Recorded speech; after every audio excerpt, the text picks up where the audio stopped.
Hey, it's Tapton here from the Checkered Flag Crew, and we'd like to ask Alan Cavanna a few questions. So, what inspired you to get into journalism? I don't know. That's a great question because I'm an only child and I grew up watching a lot of television and I just felt like I wanted to give back and, it entertained me and I just thought it would be a cool job to be able to share my experiences and my love of auto racing with other people, and that's essentially what I get to do each week. So, I heard when you were younger you used to race, so how does that help you with your job? I think it helps a lot because, racing is a very unique sport, and, a lot of people can just get a basketball and go shoot a ball or kick a soccer ball or go to their local baseball field. Not everyone got a chance to grow up racing. And so even having just limited experience, I was doing it, till I was 15 years old. And so even just to have that idea of knowing what it's like to pass somebody on the last lap or get passed on the last lap or, sneeze inside your helmet, not everyone has that understanding, but, I have a little bit of that, so I think I can connect with the drivers a little bit and play on that experience. And so I think that helps a little, and I think it's benefited me so far. So, what has the transition been like from NASCAR.com to Fox Sports 1, and what are the challenges of live TV? Well, the challenges of live TV, there's an excitement to it, and that can either make you really nervous, or it can make you scared, or at this point in my career, there's an excitement to it because I've been doing it a long time. But it takes a lot of practice because it definitely is a challenge because you don't want to, if it's live, you don't want to screw up. You don't want to look bad on camera. With NASCAR.com, a lot of that was taped, and it gives you a lot of practice and reps, but. The only way to learn live TV is to be out there doing it, and sometimes you will screw up. And so I grew up, my first part of my career was being on the local news, and so there was a lot of live shots involved with that. So when I went to NASCAR.com, I didn't do it for a long time. So here, starting in Daytona with this new job with Fox, I was very nervous the first time. So there's still a little bit of that, but the more you do it, again, you knock the rust off, and that's been the fun part, is getting to be try to be good at that again. How is it decided that where the live shots are on Race Hub? The producers have a lot to do with that. As you kind of grow at the different levels of television, the team kind of grows more and more.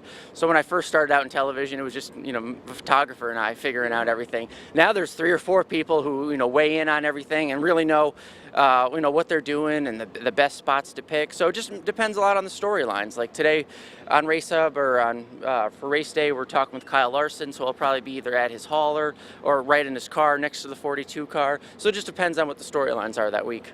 So, what do you do to prepare for a live shot, and how much time do you have in advance?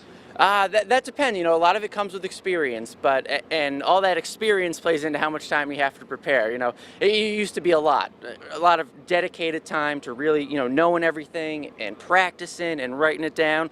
But the more you kind of do it, you'll learn that if you can be a little bit more natural, it's really easy. And if you over prepare, that can almost be a detriment sometimes. But learning to be natural and making it look easy is actually really, really hard, and it takes a lot of experience to do that. So, I've got a lot of knowledge banked up, which helps, but research always helps. To be the most researched person out there will always help in terms of doing a live shot. So, that's a long, convoluted answer, but it kind of varies depending on what it is. If it's breaking news, you just kind of got to go with it. If you have time to plan, you absolutely plan for it.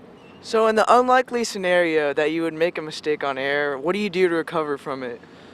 Oh, great question, because even that's evolved. I remember, one time on television, I was silent for 14 seconds because I couldn't remember what to say.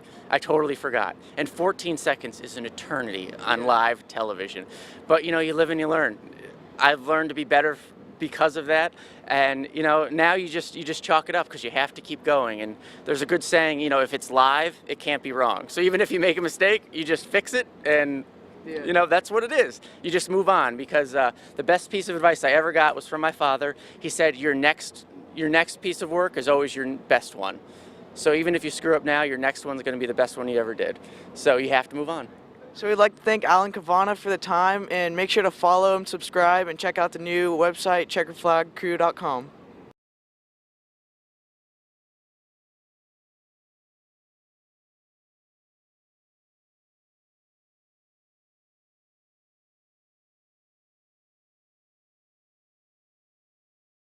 So we're going to do a segment now called the speed round. It's going to be just 10 fast questions, and yeah. Okay. So, what time do you get up in the morning? Ooh, it's 8 o'clock. Are you a morning person or a night owl? Definitely a morning person. Grew up on a farm and everything like that, so definitely a morning person. What is your favorite breakfast food? Ooh, egg white. I'm getting older, so I have to eat healthy. So I eat a lot of egg white omelets and oatmeal. How many text messages do you receive on an average day? Way too many. I got to get off my phone more, but maybe in the hundreds. So at a movie theater, which armrest is yours? Both of them. I'm an only child, so I'm just like that. No, but whichever one my girlfriend doesn't want. What do you consider to be the most important appliance in your house? Oh, the television. I mean, that's what pays the bills, baby. That's what I grew up on, entertaining me, and that's what pays the bills. What was your favorite subject in school? Good question. I always liked math growing up, and then once I was able to get into some of the television classes, that was always awesome. But I was good in math until I didn't have to be anymore. So besides NASCAR, what sport do you most enjoy attending and watching? I love going to NFL games, and especially college basketball. I'm a big Buffalo Bills fan and Syracuse fan, so those are my next two after NASCAR. What is the coldest temperature you've ever been in? Ooh, good question. I went to school in Syracuse, New York with the wind chill. It got to about -25 once, and everyone was out still there having fun because that's just how you do when you grow up in the Northeast. But I've definitely worked in temperatures close to that when I was in the Midwest, so that's no fun either. So last one, where was your first ride in an airplane? First ride? That's a great question. I must have been 4 or 5, and I think it was a family vacation, maybe to Puerto Rico. I don't remember. That's a great question.